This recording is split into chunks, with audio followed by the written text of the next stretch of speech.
Are you interested in angels, demons, spirits, ghosts, and monsters?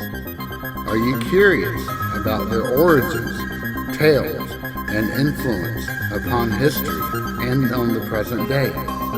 If so, sit back, relax, and welcome to Southern Demonology, the podcast that explores all of this and more.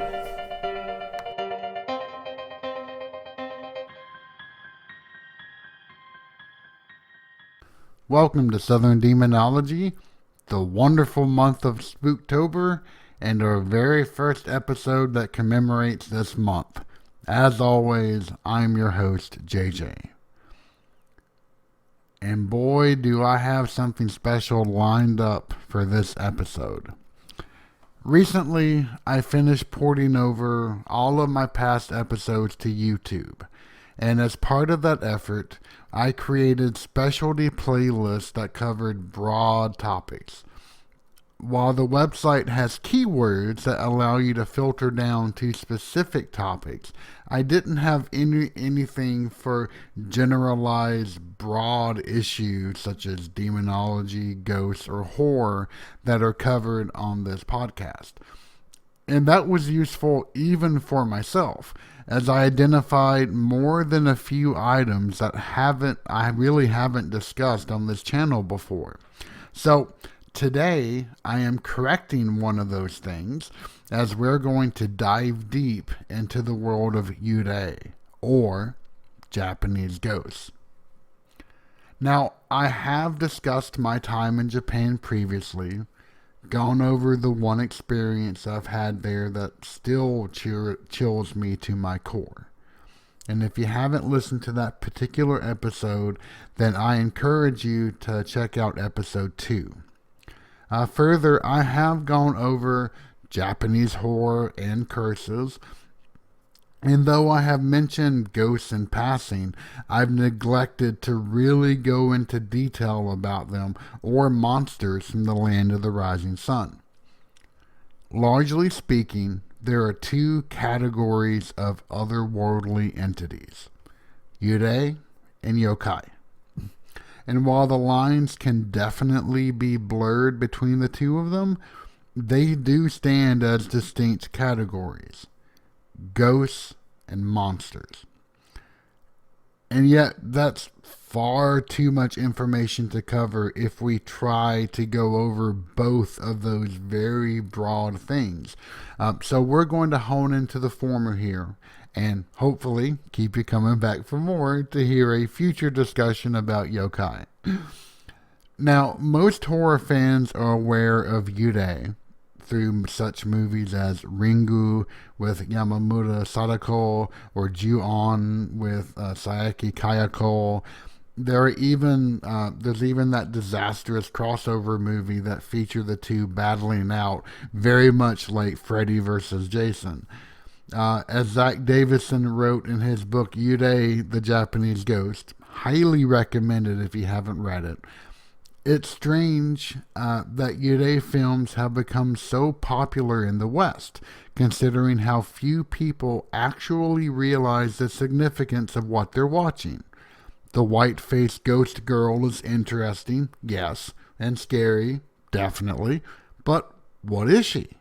Why is she wet? Why does she look the same in every film? What's with the hair?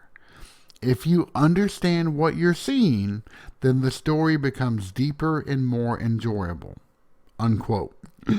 Yes, Yurei are the subject of countless films, literary works, no and kabuki plays, but they are not fictional. Most Japanese fervently believe in them. My family does. So do I. They're not just fables or vehicles to induce fear. They are reality, and they have a very real reach.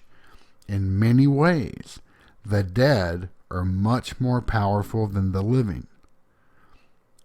They have their place in the home at family altars. They have their own festival, Obon, where they are shepherded to the world of the living and then returned there after 3 days. They have been responsible for changing the seat of power in the country. Heck, they even have an impact upon the current real estate market. There is an entire segment of apato and manshin, apartments and condos, as they're called in Japanese, that are suspiciously cheap. And I mean ridiculously cheap. Many have sat there unoccupied for months, sometimes years. And the reason? They are infested with Yurei. As Mr. Davidson writes, quote, Kishigami Bunka, the name of our new apartment, was an old 2-story wooden ramshackle building built sometime in the 1920s. It was a dusty, rundown place called a, quote, cultural apartment, unquote, due to its old style of living, including woven tatami mats, flooring, and lack of hot running water, not to mention the tiny trough that passed for a toilet. The rent was absurdly cheap, only 20,000 yen, or around $180 a month. I thought we were getting a bargain, but Kishigami Bunka had an odd atmosphere, something sensed by almost every visitor. It just felt weird. The unease wasn't helped by the strange red marks all over the ceiling, almost like a small child's hand and footprints. The marks didn't want to wash off, no matter how much we scrubbed. We even tried bleach. And then there were the unusual bumps and noises, especially the ones coming from the kitchen wall. Stranger still was the door in the living room that led to nowhere. My wife and I had been commanded, not told, commanded by the landlord to never open that door. He gave no reason for this, offered no explanation, and, unlike foolish people in horror movies, we did as we were told. There were a few outright scares, other than brief glimpses out of the corner of our eyes, and the sometimes overwhelming sensation that we were not alone in that particular room. And we took to turning our mirrors toward the wall at night due to an inexplicable yet unavoidable feeling that looking in the mirrors in the dark was a very bad idea. Unquote. In fact, he goes on to write that other Japanese visitors could and did put a name to the situation. They would remark, Yurei ga detaru, or there's a Yurei here. And his story is not unfamiliar or even surprising. In fact, there are a few TV shows by the names of Haunted Real Estate and Cheap Rent on the J-Edge Amazon Prime channel that documents quite a few stories of this, which are very, very normal. One more case in point. There's a pretty horribly produced show on the same channel called Yokai Camera, or Monster Camera, where a director and a mangaka, a manga sensei, they go around trying to capture monsters on film. And in the first episode, when the director is trying to explain the premise, he says that he had previously been working on a series that captured Yurei on film. But one episode, he happened to film a monster, and so he was tasked by his higher-ups with filming more of them. And the line that jumped out to me was, quote, however, finding and filming a yokai is much harder than a yurei, unquote. This just goes to show how prevalent ghosts are in Japanese society. So let's go through Mr. Davidson's questions about yurei. He covers a ton of ground in his book, which we'll need to pare down quite a bit. But we can definitely answer the questions that he posed. First up, what are yurei? The term literally translates to dim spirit. Yes, they are ghosts, but they carry a very long history behind them. One of the first and still extremely famous depictions of a Yurei comes from an artist named Maruyama Okyo in the year 1750.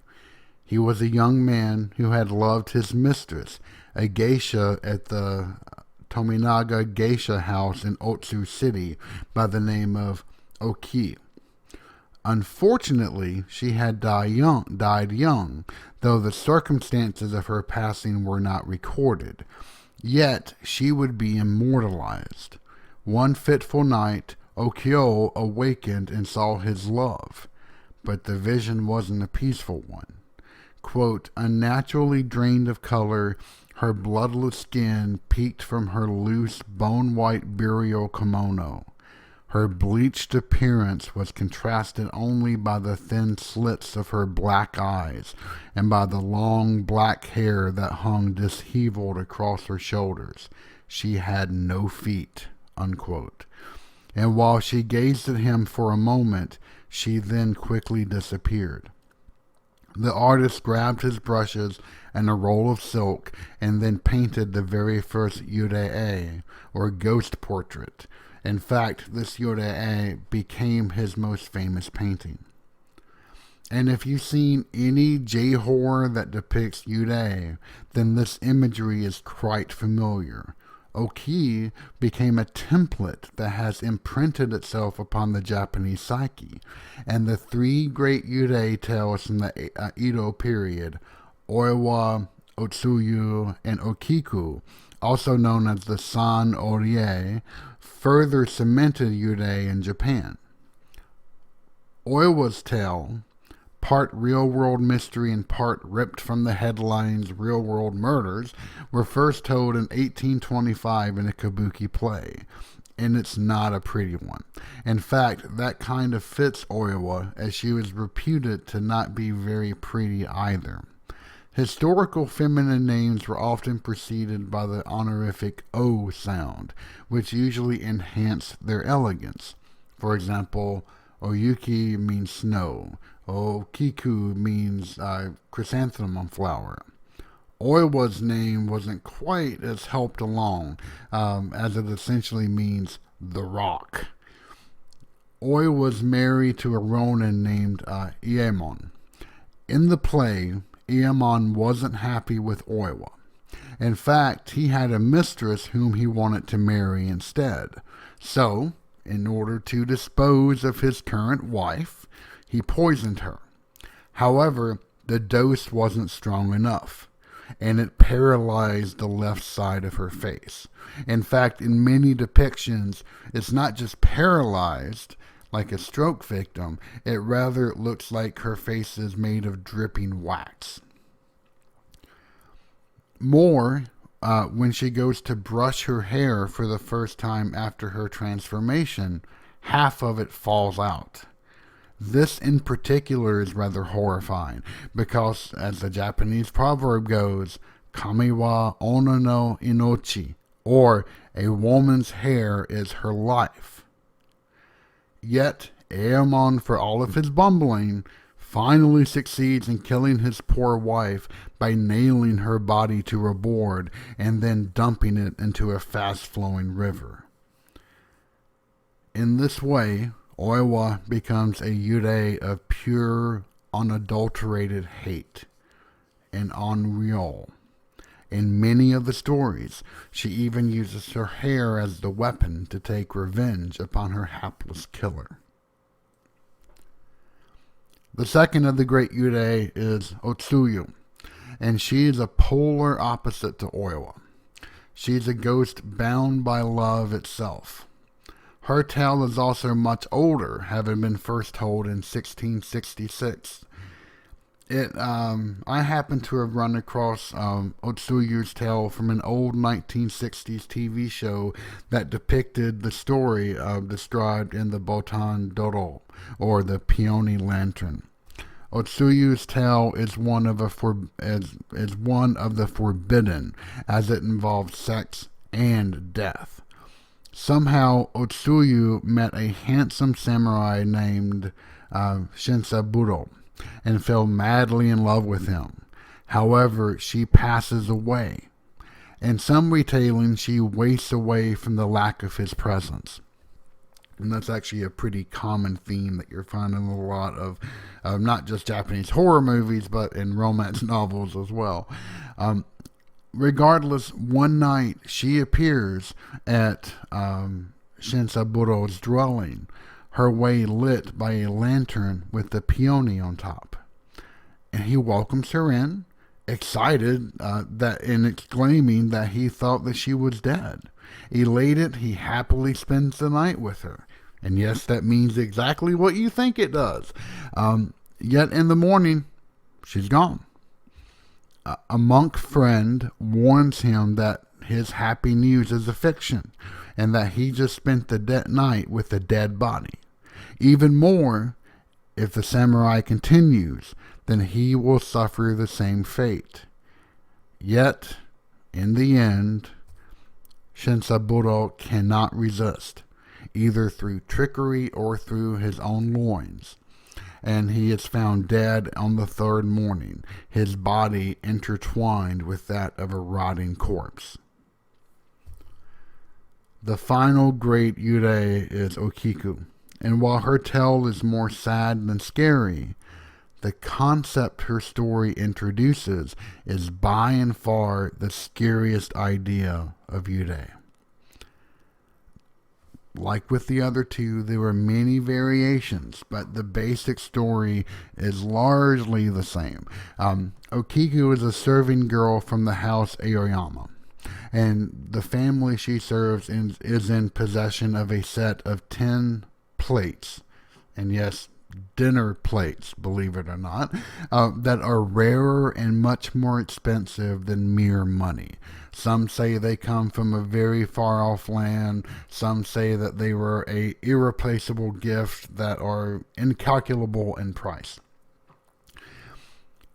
In some tales, Aoyama tries to seduce Okiku and hides one of the plates unless she complies with his demands. In others, one of the plates is broken and Okiku becomes a scapegoat.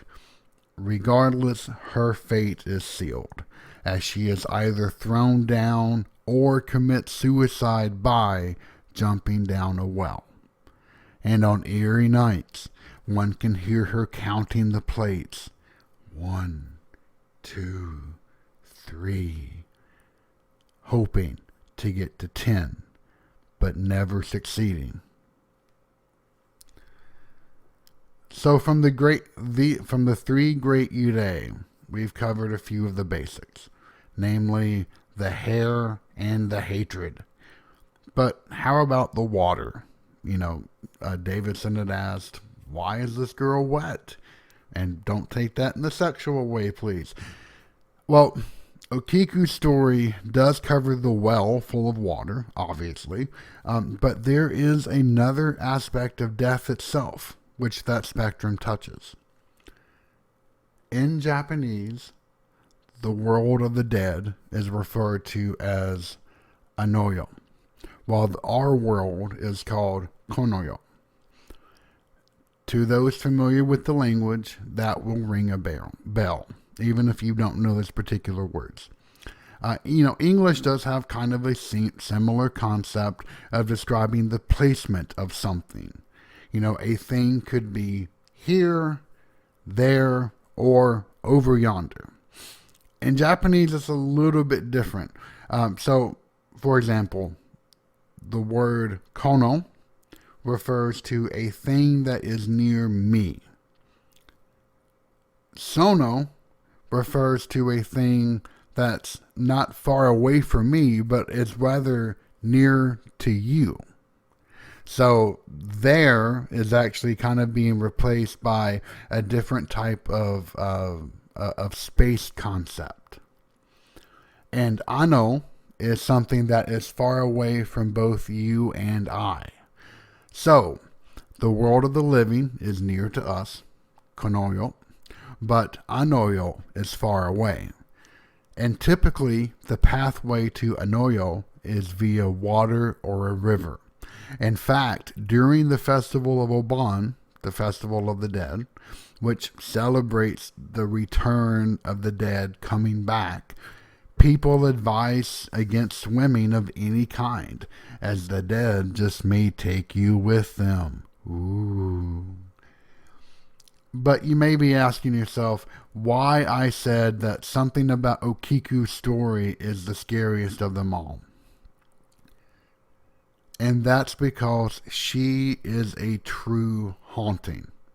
As Davidson puts it, quote, haunting is not a word that occurs easily in the Japanese language. The most common way to describe the appearance of a yurei is to say, Yurei ga detaru, meaning a yurei has come forth or appeared. The phrase can be used in almost any circumstance. There is another word, however, which is more appropriately captures the feeling of what Westerners call a haunting, and that word is tatari. Tatari is a terrifying word in Japanese. It's a corruption of an ancient word, tachiari, which translated as something like manifestation of a deity, which with the understanding that when a deity appeared in front of you, it probably wasn't going to be good. In modern Japan, tatari has come to mean something along the lines of cursed, unquote. In fact, if you have listened to episode 23, Curses and Dreams, you'll find an overview of this topic and how it compares to the normal word for curse in Japanese, which is noroi. I fell in love with Japanese horror a long time ago by watching an anthology series of horror called Tokyo Tales of Terror that I somehow found at a yard sale. I don't even remember where. It was somewhere in Tennessee, I know that much. There were myriad stories of people dying in the most horrendous of ways by either visiting a well-known power spot, a place renowned to have supernatural activity, or just picking up an item off the street, whether it be an earring, a red umbrella, or a ring. The point behind Tatari is that through sheer guzen, or coincidence, one can be completely swallowed up by a curse. And if you are, then your life is over. Or if not, then you will probably wish it were. Speaking of Tokyo Tales of Terror, for a small tangent, if you ever get the chance to watch the episode Shadows Sitting by Their Feet, I highly recommend it. It's probably my favorite of the entire long series, and it has so many good episodes. In fact, I nearly didn't finish writing this episode, as once I got to this part, I started searching up some of my favorite horror shorts and got distracted for at least an hour. And I'm saying an hour, and I'm hoping to goodness it's actually not more than that. The last item we really haven't covered yet is the White Kimono from Davidson's original list.